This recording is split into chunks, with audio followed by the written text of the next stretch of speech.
Students, welcome to my YouTube channel श्रेयसेट classes.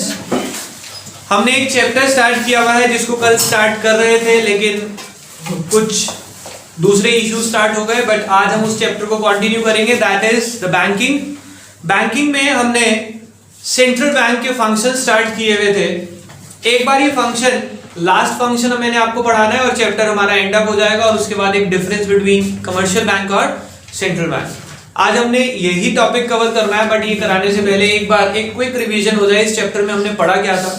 सबसे पहले हमने पढ़ा था कमर्शियल बैंक क्या होता है। अगर मैं आपको याद दिलाऊं, commercial bank is an institution which performs the function of accepting deposit and granting loans and making investment with the motive of earning profit। फिर हमने पढ़ा कमर्शियल बैंक दो तरह के फंक्शन परफॉर्म करता है, प्राइमरी फंक्शन, सेकेंडरी। प्राइमरी में दो थे, accepting deposit, granting loans. Accepting deposit तीन तरह से डिपॉजिट लेते थे, सेविंग डिपॉजिट, करंट डिपॉजिट और फिक्स्ड डिपॉजिट। ठीक है। फिर हमने ग्रांटिंग लोन्स में तीन तरह के लोन थे, कैश क्रेडिट, डिमांड लोन और शॉर्ट टर्म लोन। फिर हमने पढ़ा था सेकेंडरी फंक्शन चार तरह के हैं। सबसे पहला discounting of bill of exchange, overdraft facility. फिर एजेंसी फंक्शन, उसमें 6 पॉइंट थे, आई थिंक 6 या 7, आई डोंट एग्जैक्ट, 7 पॉइंट्स थे, राइट। उसमें 7 पॉइंट के बाद हमने पढ़े जनरल यूटिलिटी फंक्शन, जिसमें हमारे 5 फंक्शंस थे, उन सब के नाम याद करें। उसके बाद हमने स्टार्ट किया था मनी क्रिएशन और क्रेडिट क्रिएशन का topic, most important topic for your exam. Money creation में हमने पढ़ा था कि मनी क्रिएशन का जो कॉन्सेप्ट है, उसमें हमें पूरे बैंकिंग स्ट्रक्चर को एक बैंक मानना है और सारी ट्रांजैक्शन बैंक के थ्रू होगी। फिर हमने उसमें समझा हर बैंक के पास जो डिपॉजिट आता है उसका कुछ पोर्शन वो रिजर्व रखता है और बचा हुआ पोर्शन वो लोन दे देता है। जितना वो रिजर्व रखता है वो रिजर्व फिक्स करता है, उस रिजर्व को बोलते हैं LRR, which is fixed by the central bank. ठीक है। अब वो जो रिजर्व रखा उसमें पूरा पैसा क्यों नहीं रखा, एक परसेंटेज ही क्यों रखी, क्योंकि ये एक प्रूडेंट बैंकर मानता है कि सारे लोग एक साथ पैसा निकालने नहीं आएंगे, और दूसरा जो लोग आएंगे वो सारा पैसा एक साथ नहीं निकालेंगे। तीसरी बात, there is a fresh deposit regularly in the bank. Bank में फ्रेश डिपॉजिट आता रहता है। ठीक है। फिर हमने उसके बाद उसकी टेबल पढ़ी थी। टेबल के बाद मनी मल्टीप्लायर 1/LRR। फिर उसके बाद हमने करा start central bank. Central bank कौन सा बैंक होता है, किसी भी देश का टॉप मोस्ट बैंक या apex bank, which control, operate, regulate and direct the entire monetary and financial structure of a country। ठीक है। फिर वो तीन तरह के फंक्शन परफॉर्म करता है जो हमारे सिलेबस में तीन ही है। सबसे पहला करेंसी अथॉरिटी। करेंसी अथॉरिटी का मतलब क्या है कि पूरे देश में करेंसी प्रिंट करने का जो राइट है वो सिर्फ और सिर्फ सेंट्रल बैंक के पास है, except 1 rupee note and coins which are print by Ministry of Finance and other currencies are printed by RBI। 1 rupee note is signed by Finance Secretary and other currency is signed by RBI Governor। ठीक है। फिर हमने पढ़ा single currency issuing authority से हमें फायदा क्या है। अगर एक ही करेंसी अथॉरिटी इशू है, जो अगर सिर्फ RBI करेंसी इशू करती है, तो उससे फायदा क्या है, एक तो यूनिफॉर्मिटी रहती है कि एक जैसे नोट होंगे।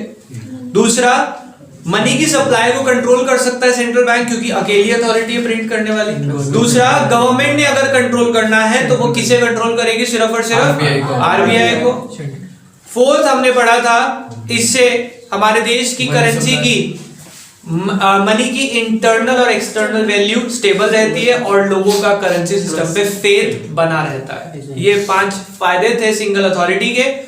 एक उसके बाद हमने पढ़ा क्या, bankers to the government.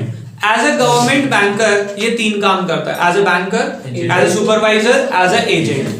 As a banker वो उनके बैंक अकाउंट खोलता है गवर्नमेंट के, उनका डिपॉजिट मेंटेन करता है, उनको लोन्स देता है शॉर्ट टर्म के लिए। ठीक है।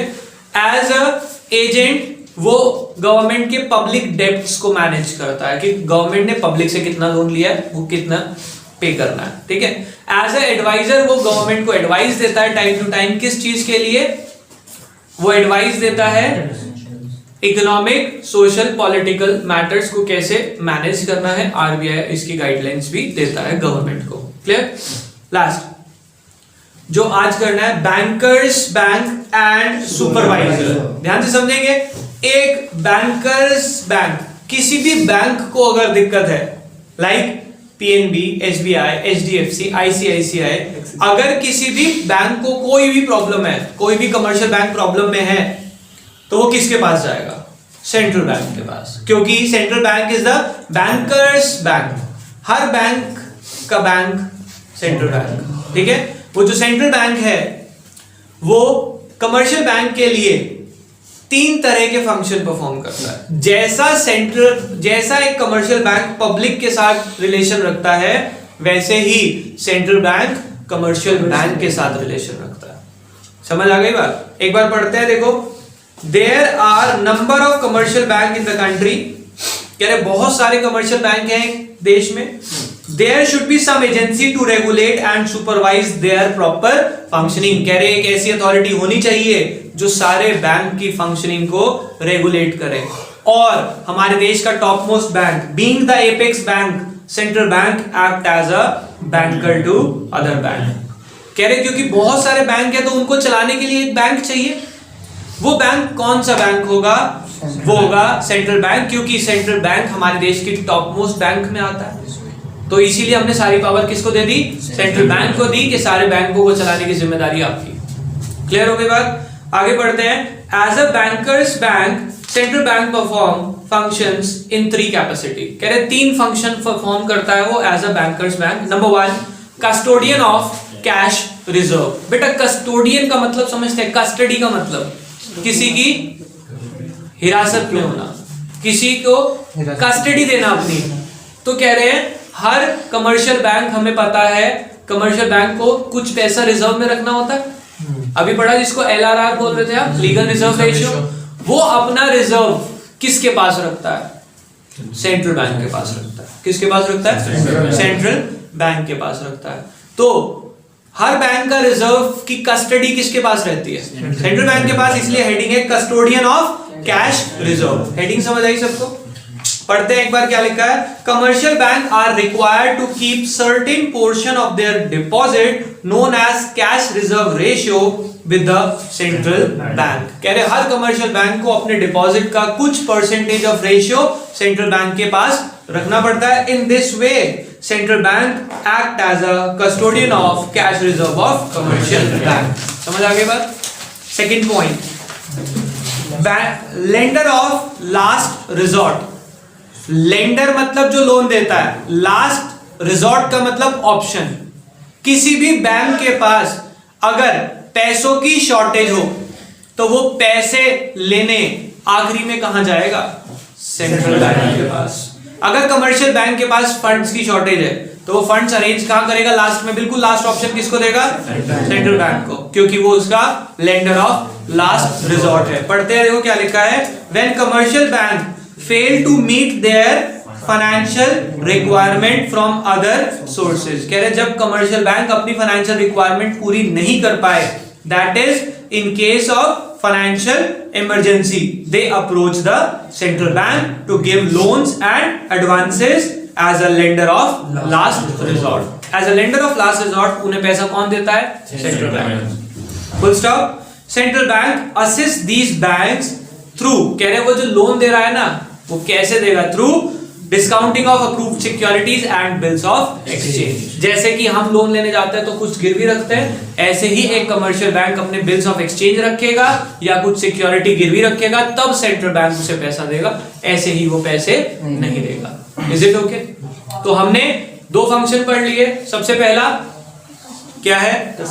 Custodian of cash reserve. दूसरा lender of last resort. As a bankers bank 2 काम हो गए। तीसरा, एज अ बैंकर्स बैंक ये परफॉर्म करता है क्लियरिंग हाउस का काम। बेटा क्लियरिंग हाउस का काम समझने के लिए एक कॉन्सेप्ट आपको समझना पड़ेगा। देखो बेटा, मेरा बैंक अकाउंट है पीएनबी में, ये मेरा अकाउंट है पीएनबी में, ठीक है।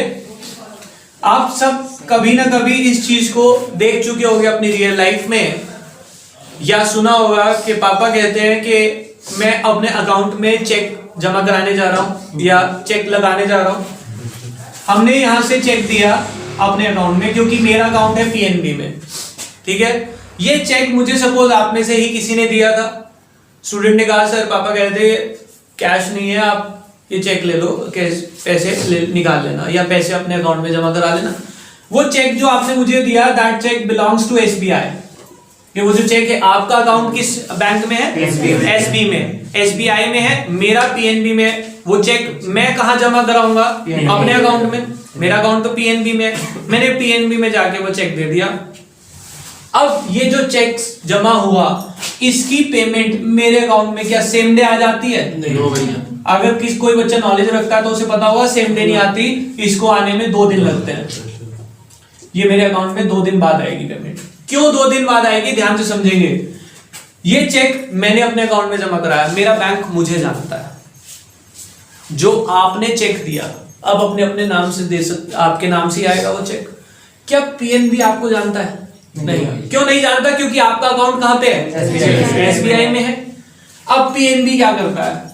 अगर पीएनबी देखो 2000 रुपए का चेक है सिर्फ, पीएनबी का कोई आदमी एसबीआई में जाए 2000 रुपए लेके आए, ऐसा तो पॉसिबल नहीं है ना, क्योंकि दिन में हजारों चेक आते हैं। अब वो क्या करता है? पीएनबी इस चेक को एक ऑर्गेनाइजेशन को हैंड ओवर करता है। उस ऑर्गेनाइजेशन का नाम होता है क्लियरिंग हाउस। ध्यान से समझेंगे, उस ऑर्गेनाइजेशन को क्लियरिंग हाउस बोलते हैं। ये क्या करता है? पीएनबी जो चेक आया उसके पास, उसकी स्कैनिंग करेगा। जो आपका चेक मैंने जमा कराया ना, उसकी स्कैनिंग करेगा। स्कैन करने के बाद उसकी स्कैन कॉपी भेज देगा क्लियरिंग हाउस को।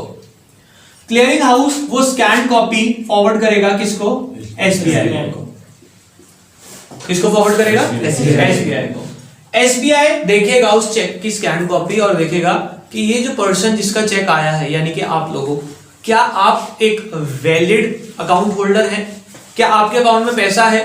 क्या इस चेक पे जो साइन हुए हैं वो सही बंदे के साइन हुए हैं? ऐसा तो नहीं फॉर्जरी है, फ्रॉड तो नहीं है? वो सब चेक करेगा। चेक करने के बाद एसबीआई इस क्लियरिंग हाउस को कहेगा ओके।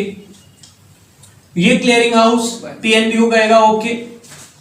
अब पीएनबी कंफर्म्ड हो गया क्या कि बंदा ठीक है, चेक सही है। अब पीएनबी मेरे अकाउंट में 2000 रुपए डिपॉजिट कर देगा। बात समझ आई? यहां पे कॉन्सेप्ट नहीं खत्म हुआ। अब ध्यान से देखना, ये जो पीएनबी ने मेरे अकाउंट में पैसे जमा करा दिए 2000 रुपए, इस तरह की पूरे दिन में लाखों ट्रांजैक्शन होती होंगी पीएनबी एसबीआई के बीच में। और जरूरी थोड़ी है हर बार पीएनबी ने लेने हो, कभी कभार एसबीआई के पास भी जाते होंगे चेक। भाई मैंने किसी की पेमेंट करनी थी, मेरा पीएनबी में, मैंने उसको चेक दे दिया, उसका अकाउंट एसबीआई में था। अब एसबीआई वाली चक्कर ये पूरी सीरीज चलाएगा। इसका मतलब पीएनबी और एसबीआई एक दूसरे के बिहाफ पे अपने अपने अकाउंट होल्डर को पैसा देते रहते हैं। एट द एंड क्या होगा? सपोज पीएनबी कहता है कि मैंने एसबीआई से 15,000 करोड़ रुपए लेने हैं। Suppose the settlement is after 15 days और 30 डेज, ठीक है। एसबीआई कहता है कि मैंने पीएनबी से 12,000 करोड़ रुपए लेने हैं। एसबीआई कह रहा है मैंने 12,000 लेने हैं, पीएनबी कह रहा है मैंने 15,000 लेने हैं। अल्टीमेटली किसने किससे पैसे लेने हैं? पीएनबी ने कितने पैसे लेने हैं? 3,000 करोड़। आप करोड़ छटा दे अगर ज्यादा टेंशन हो रही है।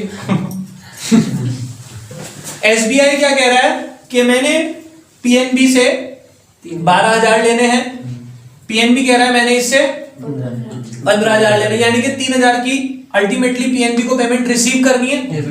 अब ये रिसीव करने तो जाएगा नहीं। क्या होता है? ध्यान से सुनेंगे। आरबीआई सेंट्रल बैंक, उसके पास हर बैंक का अकाउंट है और उसके पास हर बैंक का पैसा भी पड़ा है रिजर्व के फॉर्म में। आरबीआई के पास हर बैंक का पैसा पड़ा है, तो ये जो सेटलमेंट होनी है, आरबीआई क्या करेगा? आरबीआई एक एंट्री पोस्ट करेगा। क्या? इसके अकाउंट से पैसा निकालेगा और इसके अकाउंट में पैसा जमा करा देगा, एक एंट्री से सिर्फ। क्यों? क्योंकि आरबीआई के पास दोनों का पैसा पड़ा था। तो आरबीआई क्या काम कर रहा है? जो ये क्लियरिंग हाउस कर रहा था, इन दोनों की सेटलमेंट करा रहा है।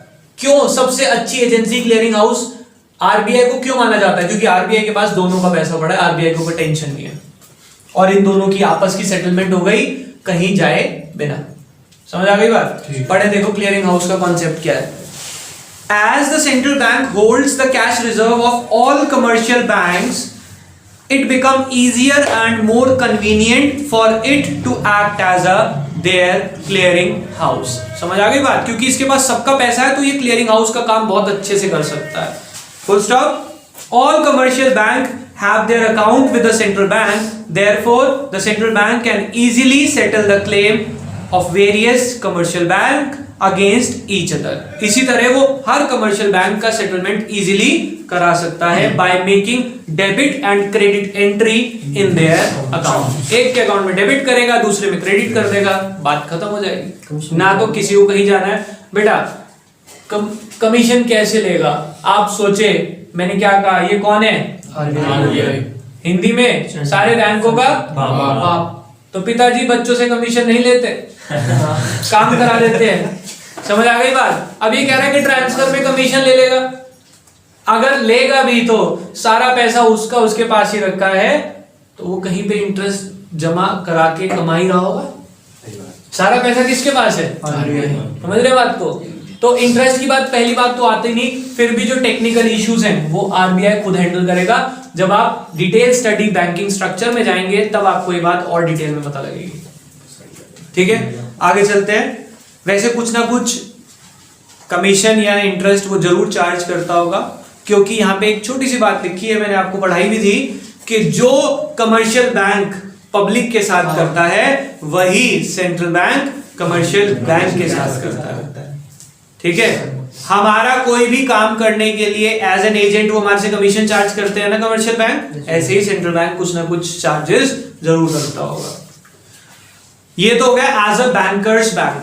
एज अ बैंकर्स बैंक वो तीन काम कर रहा है, custodian of cash reserve, lender of last resort, clearing house.